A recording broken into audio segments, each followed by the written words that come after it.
Wait.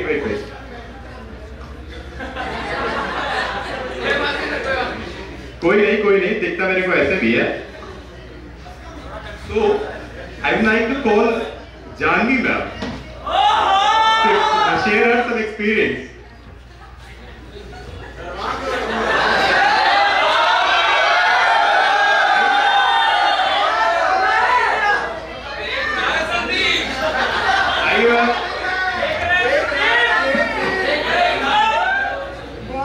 बहुत अच्छा लगा यहाँ वापस आके, और MBA RD करना मेरे लाइफ का बेस्ट डिसीजन रहा है।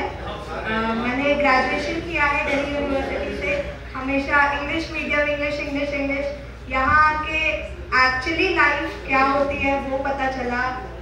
मैम के, अर्चना मैम के जो क्लासेस आप लोग भी कर रहे होंगे, उसमें जो वो एक्सपीरियंस शेयर करती है ना, वो बहुत वैल्यूएबल होते हैं। और रेवा मैम का सरकाज़म आप लोग पता नहीं समझ पाते हैं कि नहीं, पर मतलब एकदम टू द पॉइंट हर किसी को पहचान देती है। और रहा सवाल एक्सपीरियंस का, तो मेरा पहला प्लेसमेंट हुआ था, उसमें मैं सेलेक्ट भी हो गई थी, बट मैंने वो ड्रॉप कर दिया। रीजंस थे मेरे कुछ। तो आप लोगों को मैं यही कहना चाहूँगी कि आप लोगों के पास टाइम है, आप लोग अपने आप को एनालाइज कीजिए कि आप लोग क्या किस फील्ड में जाना चाहते हैं। बहुत मौके हैं, हम लोगों को ये मौका नहीं मिला क्योंकि हमारा एक साल कोविड में ऑनलाइन क्लासेस में चला गया, और जब इंस्टीट्यूट ओपन हुआ तो पहले फ्रेशर दे दिया, सीनियर्स को फेयरवेल दे दिया, फिर तुरंत कैंपस प्लेसमेंट होने लगे, तो हमें ये वक्त ही नहीं मिला प्रॉपर गाइडेंस का।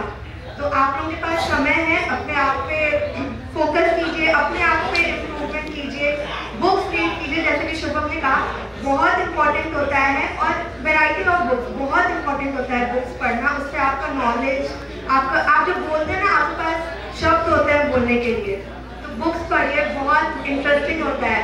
और अभी जब जैसे सौरभ के साथ हूँ मैं UPSRLM में, पर मैं ट्रिप के थ्रू हूँ, तो जब मेरे दोस्त सब इंटरव्यू दे रहे थे UPSRLM में, तो मैं भी इंटरव्यू दे रही थी, बट मेरा UPSRLM के थ्रू ना होके ट्रिप है एक ऑर्गेनाइजेशन टाटा ट्रस्ट की, उसके थ्रू हो गया। और credit goes to Reva ma'am, उन्होंने बहुत मेरे पीछे वो एज अ मेंटोर वो लगी रही, और आज मैं जहाँ भी हूँ मैं खुश हूँ। और एक जो एक्चुअल जो सोशल सेक्टर होता है ना, वो मुझे पता चलता है कि एक्चुअली क्या क्या हो रहा है ग्राउंड लेवल पे। तो आप लोग अपने ऊपर इम्प्रूवमेंट कीजिए, बहुत ज़रूरी है। आपकी कम्युनिकेशन स्किल्स, आपका जो कंप्यूटर स्किल्स है, बहुत ज़रूरी है वो आपके आने वाले लाइफ में। Thank you. ये लिखा गया प्रिया मलिक।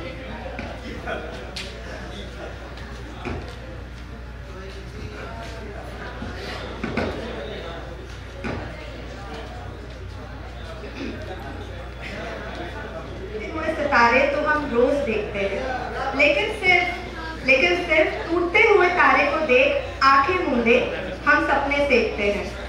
कुछ चीजों की कीमत उनके टूटने के बाद बढ़ जाती है, जैसे कि दिल, रिश्ते, और उन रिश्तों में उलझे हुए लोगों के टूटे फूटे से दिल। In Japan, there is an art of kintsugi, where broken ceramics are put back together again. Their cracks are filled with gold cement, to remind you, to remind me, and all of us that broken can be beautiful again. To remind us the importance of being and staying glued in this together. To teach us that our past history is what actually helps us reset. To remind us that even though the heart moves on, does it really forget? मैं नहीं जानती टूटे हुए टुकड़ों को कौन जोड़ता है, लेकिन इतना जरूर जानती हूँ कि ठंड से ठिठुरता हुआ वो आदमी आज भी फटी हुई चादर क्यों ओढ़ता है, क्योंकि वो चादर आज भी उसे अपनी याद दिलाती है। वो चादर आज भी खुद को खुद से मिलाती है। किंतु में जब दो टूटे हुए टुकड़े को जोड़ा जाता है, उन्हें वक्त दिया जाता है, गोंद को सांस लेने का, कारीगर को टुकड़े बांटने का। दो टूटे हुए दिल भी तो ऐसे ही मिलते हैं, पहले जुदा लेकिन फिर साथ भी तो चलते हैं, साथ चलते हैं लेकिन इस डर से कि कहीं वो एक बार कहीं टूट ना जाए। The fear of having to hear or say yet another goodbye.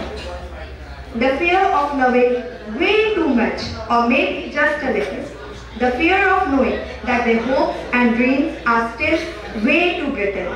लेकिन वो प्यार भी क्या जिसे खोने का डर ना हो, वो मुसाफिर भी क्या जिसका सच में कोई घर ना हो। अगर सफर पे अकेले चल रहे हो तो एक ठंडी सांस तो अंदर खींचो। आज अगर टूटे हुए हो तो कल शिद्दत से बिखरना भी तो सीखो क्योंकि मजनू ने भी लैला से किया था के साथ ओढ़ा था कफन।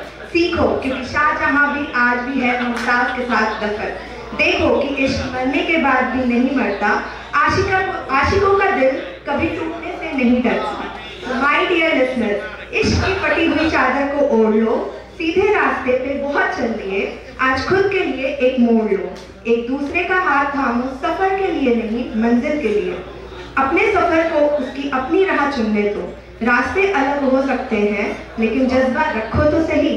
क्या हुआ अगर टूट जाओगे फिर किसी दिन, उठ के यही तो कहोगे I did it all over again. So my dear listeners, repeat and repeat it with me that you are broken. You are broken but you are beautiful, and beautiful is strong enough to be broken again.